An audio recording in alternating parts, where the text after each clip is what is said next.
Hello everyone. It's Lily, and today I am going to walk you through how to add multiple accounts on TikTok. This is very easy to do, so make sure to watch this video until the very end, because if you follow the same steps that I am about to show you, you can also do this for yourself. So without any further ado, let's jump right in. First of all, let's go ahead and open up the TikTok app, and then let's go over to my profile. So make sure that you already have a TikTok account and that you are already logged in. So if you want to add another account or if you want to use multiple accounts on your phone, then you need to tap on these three lines at the top right of the screen, and then head to your settings and privacy.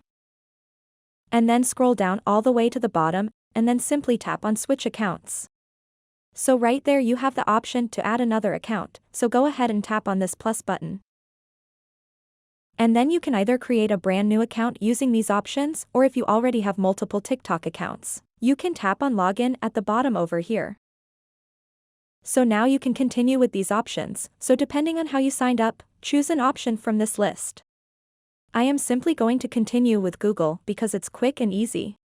So I am selecting the Google account that is linked to my other TikTok account.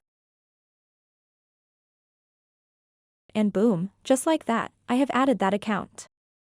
So you can also switch accounts by clicking on this downward arrow at the top. It will show you all of the TikTok accounts that you added, and you can tap on any one of them to switch. Also, if you want to add more TikTok accounts, you can simply tap on the Add Account option and you can go through the process. So that's all for today's video. If you have any questions about this process, let me know in the comments below. If not, give this video a big thumbs up and subscribe to this channel for more content like this one. Thanks so much for watching and have a good day.